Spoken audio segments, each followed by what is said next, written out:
Ano ang nangyayari sa unang 60 second pagkatapos mong mamatay? Kadiliman ba? Katahimikan? O simula ng walang hanggan? Malinaw ang sinasabi ng Biblia, hindi haka-haka kundi katotohanan. Hindi opinyon kundi pahayag ng Diyos.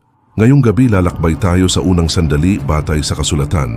Hindi imahinasyon, hindi tradisyon, kundi ang salita ng Diyos. Ang sandali ng kamatayan ay hindi kaguluhan. Ito ay paglipat. Sabi sa Ecclesiastes 12:7, ang alabok ay babalik sa lupa at ang espiritu ay babalik sa Diyos na nagbigay nito. Hihinto ang iyong katawan, titigil ang iyong paghinga. Pero ikaw ay hindi lang katawan, ikaw ay espiritu. Sa isang iglap naghihiwalay ang kaluluwa. Hindi mabagal, hindi masakit, agad-agad. Ipinakita ni Jesus ang mangyayari pagkatapos nito sa Lucas 16:22-23.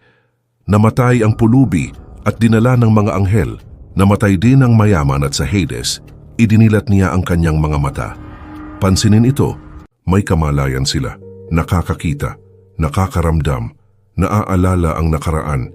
Hindi nawawala ang isip sa kamatayan, mas lalo itong nagigising. Sa sandaling iyon, dalawa lang ang pupuntahan, hindi marami, hindi komplikado, dalawa. Para sa matuwid, sabi sa 2 Corinto 5:8, ang mahiwalay sa katawan ay mapasa Panginoon. Walang paghihintay, walang pagkaligaw. Agad, nasa presensya ng Diyos. Para sa hindi sumunod, ipinapakita sa Lucas 16 ang agarang paghihiwalay. Isang lugar ng paghihirap. May kamalayan, pero walang pag-asa. May ipinapakita ang Biblia na napakalalim. Ang mga matuwid, hindi nag-iisa. Dinala siya ng mga anghel, Lucas 16:22. Isipin mo yun, sa iyong kamatayan, may sasalubong sa iyo, may gagabay.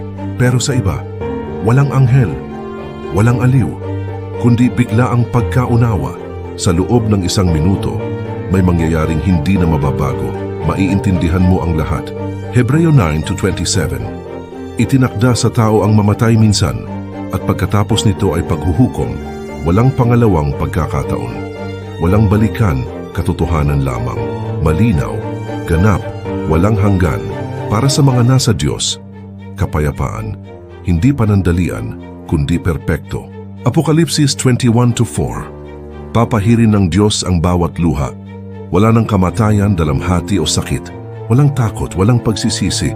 Puro kagalakan para sa mga tumanggi sa Diyos. May alaala, may kamalayan, may pagsisisi.